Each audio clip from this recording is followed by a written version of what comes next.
తెలంగాణ రాష్ట్ర వ్యాప్తంగా gig workers ఏదైతే స్విగ్గీ, జొమాటో, జెప్టో, ర్యాపిడో లాంటి సాధారణంగా హైదరాబాద్‌కి వచ్చి చదువుకుంటూ ఈ పనులు చేస్తారు. కొంతమంది యువకులు గానీ, నిరుద్యోగులు. ఇదే క్రమంలో గత 3 ఏళ్లుగా వాళ్ళ ఛార్జీలు పెంచాలని వాళ్ళు గవర్నమెంట్‌ని 3 ఏళ్లుగా డిమాండ్ చేస్తున్నారు. అయితే ఇదే డిమాండ్ చేసే క్రమంలో గవర్నమెంట్ అనేది వాళ్ళని పట్టించుకోవట్లేదేమో గానీ, ఈరోజు అంటే ఈ రోజున ఉదయం నుంచి రాత్రి వరకు గిగ్ వర్కర్స్ ఏదైతే వీళ్ళ వర్క్‌కి సంబంధించి గానీ జెప్టో, ర్యాపిడో ఇంకా ఊబర్, ఓలా ఇలాంటివన్నీ ఈరోజు బంద్ పెట్టారు. అయితే ఇదే క్రమంలో ఏదైతే వాళ్ళ రేట్స్ ఉన్నాయో, ఆ రేట్స్ కొంచెం ఇంక్రీజ్ చేయాలని గవర్నమెంట్ వాళ్ళు వేడుకుంటున్నారు.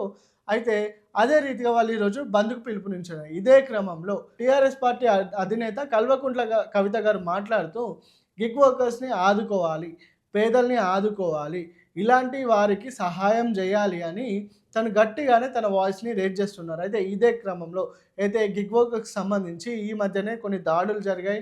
గిగ్ వర్కర్‌కి సంబంధించి ఈ మధ్యనే కొంతమంది వాళ్ళని దాడి చేశారు. కొంతమంది అయితే వారిని వేధించారు. అదే తాజాగా మనం చూసుకుంటే అఖిల్ రాజ్ అయితే ఎవరైతే టాలీవుడ్ హీరో ఉన్నారో ఒక గిగ్ వర్కర్ పైన అతను దాడి చేశారు. అయితే ఇదే దాడి చేసిన క్రమంలో పెద్ద ఎత్తున గిగ్ వర్కర్స్ అక్కడికి వచ్చి భారీగా నిరసనలు తెలుపుతూ ఆ హీరో ఇంటి దగ్గరికి వెళ్లారు. ఇదే క్రమంలో అఖిల్ రాజ్ ఎవరైతే హీరో ఉన్నారో వాళ్ళని క్షమించమని కోరుకున్నారు. అయితే అప్పటికి వారికి శాంతించారు. అయితే ఇదే క్రమంలో గతంలో చూసుకుంటే గిగ్ వర్కర్స్ పైన దాడులు అనేటివి రోజు రోజుకు పెరుగుతూనే ఉంది. అయితే కొంతమంది వీరిపైన కంప్లైంట్స్ ఇస్తున్నారు. అలాగే వ్యాలిడ్ కంప్లైంట్స్ ఉంటే గిగ్ వర్కర్స్ కూడా వారిని ఏదైతే ఈ వర్కింగ్ ఉందో ఏదైతే ఈ సంఘం ఉందో ఆ సంఘం నుండి వాళ్ళని తరిమేస్తున్నారు. అయితే తాజాగా గవర్నమెంట్ వీరికైతే తగిన రేట్లు పెంచాలని కోరుకుంటున్నారు.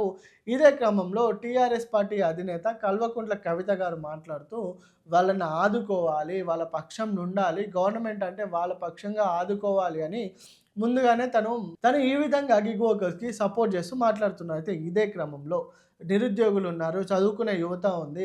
అయితే ఊరును వదిలేసి హైదరాబాద్‌కి వచ్చి జీవనం కొనసాగించడానికి పార్ట్ టైమ్‌గా, ఫుల్ టైమ్‌గా ఇట్లా గిగ్ వర్కర్స్ అనేవి చేస్తూనే ఉంటారు. వీరిపైన దాడులు జరుగుతున్నాయి. వీళ్ళకి ఇచ్చే వేతనాలు కూడా చాలా తక్కువ.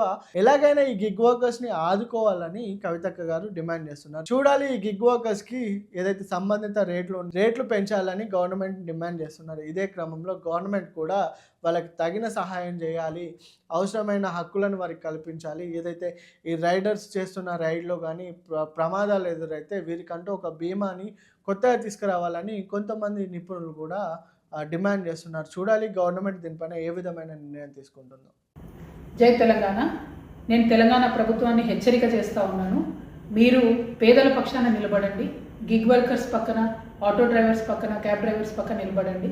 ఎందుకంటే వాళ్ళు గత 3 సంవత్సరాలుగా మీతో డిమాండ్ చేస్తూ ఉన్నారు. ఓలా కానీ, ఊబర్ కానీ, ర్యాపిడో కానీ ఈ అగ్రిగేటర్స్ ఎవరైతే ఉన్నారో ఈ రేట్స్ విషయంలో వాళ్ళను పీడించుకొని తింటున్నారు. ఆటో పొద్దంతా నడిపి ఇంటికి పోతే ₹1 మిగిలినటువంటి పరిస్థితి ఉంది. క్యాబ్ పొద్దంతా నడిపి ఇంటికి పోతే ₹1 మిగిలినటువంటి పరిస్థితి లేదు. స్విగ్గీ కానీ, జొమాటో కానీ పొద్దంతా డెలివరీ చేసినా కూడా ₹1 మిగిలే పరిస్థితి లేనటువంటి సందర్భాన్ని మనం గమనిస్తూ ఉన్నాం. రాష్ట్ర ప్రభుత్వం ఇమీడియట్గా ఇంటర్వ్యూన్ అవ్వాలి. ఓలా కానీ, ఊబర్ కానీ, ర్యాపిడో కానీ ఇటువంటి అనేక అగ్రిగేటర్స్ ఉన్నాయి.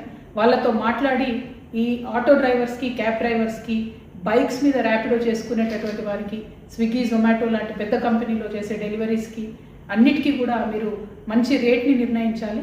వారితో తక్షణమే మాట్లాడాలి. ఇవాళ బ్రేక్ డౌన్ చేస్తూ ఉన్నారు వాళ్ళందరూ కూడా. మధ్యాహ్నం వరకు ఏమాత్రం కూడా డెలివరీస్ ఉండవు, ఆటోస్ నడవాయి, అట్లానే క్యాబ్స్ నడవాయి అని చెప్పి వాళ్ళు బ్రేక్ డౌన్ చేస్తున్నారు. ఇటువంటి ఉద్యమాలు చేసే పరిస్థితి కల్పించకుండా ప్రభుత్వం ముందడుగేయాలని చెప్పి నేను డిమాండ్ చేస్తూ ఉన్నాను. ఆటో డ్రైవర్స్ పక్షాన, క్యాబ్ డ్రైవర్స్ పక్షాన, బైక్స్ నడుపుకునే బ్రదర్స్ పక్షాన, అందరి పక్షాన కూడా తెలంగాణ రక్షణ సేన మీకు అండగా ఉంటుందని మరొకసారి మీకు తెలియజేస్తున్నాను. Thank you. జై తెలంగాణ.